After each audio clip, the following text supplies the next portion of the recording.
नमस्कार। कभी ऐसा हुआ है कि किसी के एक कड़वे शब्द ने पूरा दिन ही खराब कर दिया हो? हम सबके साथ कभी ना कभी ऐसा जरूर होता है। तो आज हम इसी बहुत आम सी लगने वाली लेकिन बड़ी समस्या यानी टकराव पर बात करेंगे और इसका हल हम सदियों पुरानी एक ऐसी सीख में ढूंढेंगे जो आज भी उतनी ही सच्ची है। चलिए इसे समझना शुरू करते हैं। जरा सोचिए, एक छोटा सा अपमान, एक चुभती हुई बात, आखिर इससे शुरू क्या होता है? ये सवाल सुनने में तो बहुत सीधा लगता है, पर इसका जवाब बहुत गहरा और कभी-कभी तो बहुत खतरनाक भी हो सकता है। और इसी सवाल का जवाब हमें मिलता है 15वीं सदी के महान संत कबीर के इस दोहे में। कबीर जो हमेशा सीधी और सच्ची बात करते थे। पता है, ये दोहा सिर्फ कुछ शब्द नहीं है, बल्कि ये इंसान के बर्ताव और किसी भी झगड़े के पीछे की पूरी साइकोलॉजी को खोल के रख देता है। तो चलिए इस दोहे की एक एक परत को खोलते हैं। कबीर झगड़े की जड़ तक जाते हैं। वो किसी बड़ी लड़ाई या जंग से बात शुरू नहीं करते, नहीं, वो शुरुआत करते हैं एक बहुत ही छोटी, बहुत ही मामूली सी चीज से, एक कड़वे शब्द से। दोहे का जो पहला शब्द है वो है गारी। कबीर एकदम साफ कह रहे हैं कि हर झगड़े की, हर टकराव की असली शुरुआत एक अपमान से, एक गाली से होती है। ये उस छोटे से बीज की तरह है जिसके अंदर तबाही का एक पूरा का पूरा पेड़ छिपा हुआ है। अच्छा, तो इस पहली चिंगारी के बाद होता क्या है? यहीं पर कबीर हमें एक चेतावनी देते हैं। वो एक ऐसी चेन रिएक्शन के बारे में बताते हैं जो दिखाती है कि कैसे एक छोटा सा अपमान एक बहुत बड़ी तबाही का रूप ले सकता है। और सबसे डरावनी बात पता है क्या है? कबीर कहते हैं कि ये जो प्रक्रिया है इसका अंदाजा लगाया जा सकता है।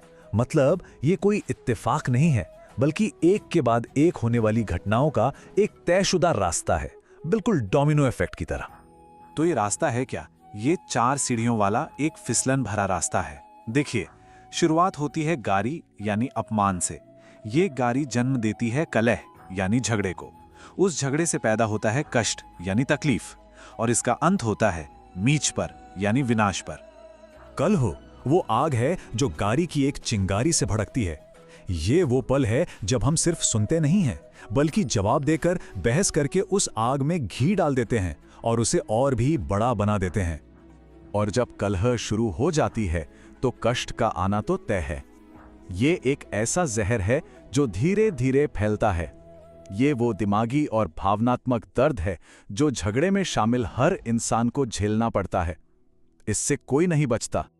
और फिर आता है आखिरी पड़ाव, मींच। ये सबसे गंभीर शब्द है। इसका मतलब सिर्फ किसी की जान जाना नहीं है। इसका मतलब हो सकता है शांति का अंत, रिश्तों की मौत, भरोसे का खत्म हो जाना, या हमारे अंदर की इंसानियत का मर जाना। तो सवाल ये उठता है कि क्या हम इस बर्बादी का चक्र में फंसने के लिए मजबूर हैं? क्या इससे बचने का कोई रास्ता नहीं है? कबीर के हिसाब से रास्ता बिल्कुल है। दोहे की दूसरी लाइन हमें एक चॉइस देती है, एक ऐसा चौराहा जहां हमारे असली चरित्र की परीक्षा होती है। और ये बात बहुत दिलचस्प है।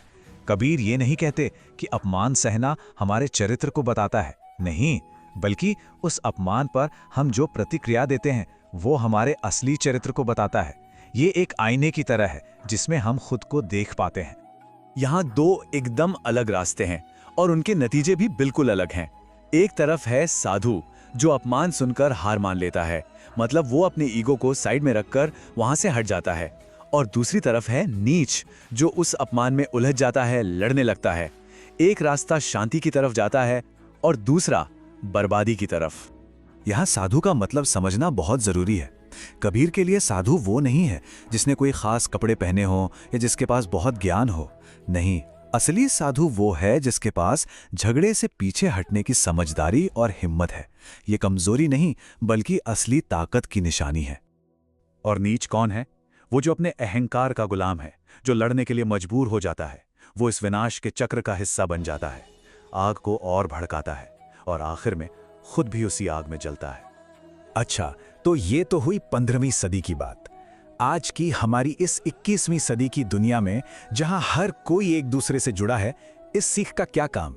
जवाब है पहले से कहीं ज्यादा। हमें यह समझना होगा कि ये सिर्फ एक पुराना दोहा नहीं है, बल्कि आज की इस भागदौड़ और तनाव भरी दुनिया में सुकून से जीने के लिए एक प्रैक्टिकल टूल है। ये एक ऐसी चाबी है जो हमें झगड़ों के कई तालों से आजाद कर सकती है। सोचिए जरा, सोशल मीडिया पर होने वाली वो कभी ना खत्म होने वाली बहसों के बारे में, या ऑफिस में छोटी छोटी बातों पर जो टेंशन हो जाती है, सड़क पर होने वाले रोड रेज के बारे में, या फिर परिवार में जो गलतफहमियां होती हैं। इन सभी जगहों पर पीछे हटने का विकल्प चुनकर हम उस विनाश के चक्र को शुरू होने से पहले ही रोक सकते हैं। तो आखिर में सवाल वापस हम सब पर ही आता है, जब अगली बार कोई गारी या कोई अपमान हमारे सामने आए तो हम कौन सा रास्ता चुनेंगे? साधु का रास्ता जो शांति की ओर ले जाता है, या फिर नीच का रास्ता जो बर्बादी की ओर? ये चुनाव हमेशा हमारा अपना होता है।